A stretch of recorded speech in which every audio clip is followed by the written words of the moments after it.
Hello everyone, welcome back to my channel. So ఇక్కడైతే మా fit check అయిపోయింది. మేము ప్రజెంట్ షామీర్పేట వెళ్ళాలనుకున్నాము. సో మా కజిన్స్ అందరం కలిసి అయితే ఫస్ట్ స్టార్ట్ అయిపోయినాము. These are all my cousins and my husband, వీడు మా తమ్ముడు.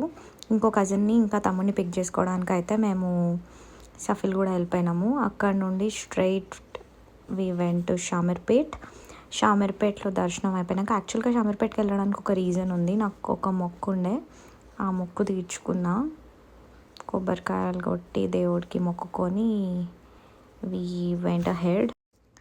ఆఫ్టర్ దాట్ ఒక ప్లేస్లో తాగి మేము ఫస్ట్ బ్రేక్ఫాస్ట్ అయితే చేసుకున్నాము. ఆ తర్వాత మా మరిదికి వరగల్కి వెళ్ళాలనిపించింది. వరగల్కి ఎందుకు వెళ్ళాలనిపించింది అంటే, ఆయనకి ఇంటర్లోనో ఎంబీఏలోనో ఏదో మొక్కు ఉండేనంట. సో ఆ మొక్కు తీర్చుకోవడానికి ఇంకా మేము యాక్చువల్గా కొమరవెల్లికి వెళ్ళాలనుకున్నాం. కానీ ఇన్ బిట్వీన్ ఓకేలే వెళ్ళిపోదాం, ఇంకా దగ్గరే కదా అని చెప్పేసి వరగల్కి అయితే వెళ్ళిపోయినాము.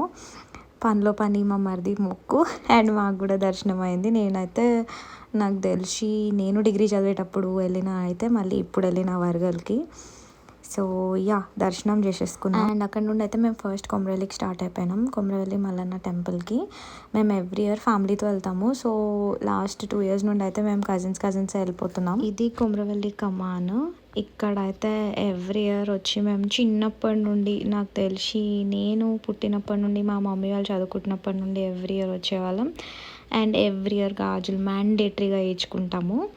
So I don't know, it has become something like ఆచారం. అండ్ కొమరవెల్లిలోనే కొండపైన రేణుక ఎల్లమ్మ టెంపుల్ ఉంటుంది. అక్కడ దర్శనానికి వెళ్ళినాం.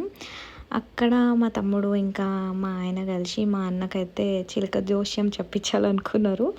సో అన్నకి, మా ఆయనకి అండ్ తమ్ముడికి వాళ్ళు ఏదో చెప్పిపించుకున్నారు. సో నాట్ షూర్ ఎంతవరకు నమ్ముతారో, మీరు నమ్ముతారా లేదా కామెంట్స్లో చెప్పండి. ఎల్లమ్మ దగ్గర అయితే కళ్ళు శాఖ పెట్టేసినాక ఒక్కసారి వ్యూ కోసం మళ్ళీ కొమరవెల్లి మల్లన్నది ఇది వ్యూ టెంపుల్. ఇది చాలా బాగుంటుంది అండ్ దర్శనంకి చాలా టైం పడుతుంది. మేమైతే విఐపి దర్శనంలో సింపుల్గా వెళ్ళిపోయి చాలా తొందరగా దర్శనం అయితే చేసేసుకొని వచ్చేసినాం. మ్యాక్సిమం 15 minutesలో దర్శనం అయితే అయిపోయింది. ఆ తర్వాత కొండపోచమ్మకి అయితే వెళ్ళిపోయినాము. అక్కడ ఫోన్స్ అసలు అలౌడ్ లేదు. ఏదో దొంగగా అమ్మవారి ఫోటో అయితే తీసుకున్నా. And we're heading to a different place after this. Wait for part 2.